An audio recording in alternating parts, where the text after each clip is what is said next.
आकाश और रिया की प्रेम कहानी कॉलेज के कैंटीन में शुरू हुई थी, जहां एक कॉफी मग पर हुई बहस कब घंटों की बातों में बदल गई, उन्हें पता ही नहीं चला।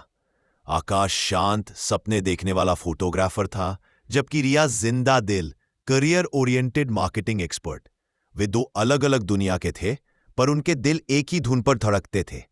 उनकी दुनिया एकदम परफेक्ट लग रही थी, जब तक कि रिया को लंदन की एक बड़ी मल्टीनेशनल कंपनी से ड्रीम जॉब का ऑफर नहीं आया। आकाश चाहता था कि वो यहीं रहे, पर रिया अपने बड़े सपनों को छोड़ना नहीं चाहती थी।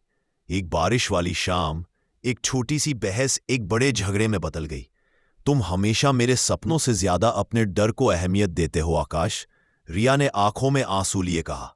और तुम हमेशा मुझे पीछे छोड़कर भागना चाहती हो, रिया। आकाश ने दुख से जवाब दिया। बातें इतनी बढ़ गईं कि दोनों ने एक दूसरे को जाने देने का फैसला किया। न कोई वादा, न कोई कसम, बस एक खामोश जुदाई। रिया लंदन चली गई और आकाश अपने टूटे हुए दिल के साथ दिल्ली में रह गया। उन्होंने एक दूसरे के संपर्क के सभी रास्ते बंद कर दिए। 8 साल बाद 8 साल बीत गए।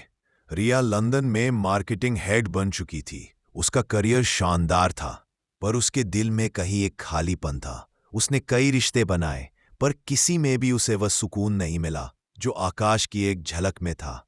इधर आकाश ने खुद को पूरी तरह फोटोग्राफी में झोंक दिया था।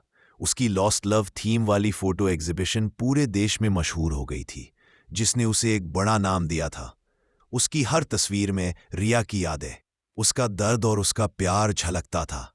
एक दिन आकाश को अपनी नई एग्जीबिशन के लिए लंदन से इनविटेशन मिला। उसने तुरंत हां कर दी, क्योंकि उसे महसूस हुआ कि यह सिर्फ एक जगह नहीं, बल्कि एक अधूरी कहानी की तरफ का कदम है। फिर से मुलाकात।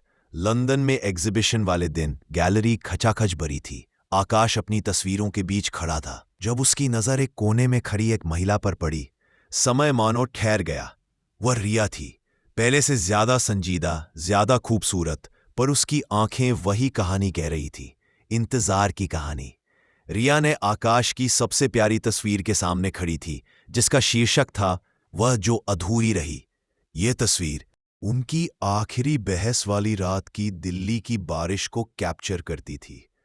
आकाश धीरे धीरे उसके पास गया। रिया, आकाश ने कहा। उसकी आवाज में 8 सालों का ठहराव था। रिया पलट गई, उसकी आंखें तुरंत भर आईं। आकाश, दोनों कुछ देर चुप रहे। उनके बीच कोई शिकायत नहीं थी, बस एक अटूट एहसास था। तुम्हारी तस्वीरें, वे कमाल है, रिया ने मुश्किल से कहा। लेकिन ये वाली? उसने भीगी आंखों से तस्वीर की तरफ इशारा किया, इसे भी इशारा किया। ये बताती है कि तुम आज भी वहीं हो। और तुम? आकाश ने पूछा। तुम कहाँ हो रिया? रिया ने अपना हाथ आकाश की तरफ बढ़ाया। मैं वही हूं जहां तुम्हें होना चाहिए था आकाश। मुझे इतने सालों बाद समझ आया कि करियर तो बना लिया, पर घर सिर्फ वही है जहां तुम हो। आकाश ने रिया का हाथ थाम लिया। इस बार ये कोई मजबूरी नहीं, बल्कि एक सच्चा संगम था। 8 साल के बिछोह ने उन्हें सिखा दिया था कि कुछ रिश्ते दूरी से नहीं टूटते, बल्कि मजबूत हो जाते हैं। उन्हें पता था कि वे अब कभी अलग नहीं होंगे।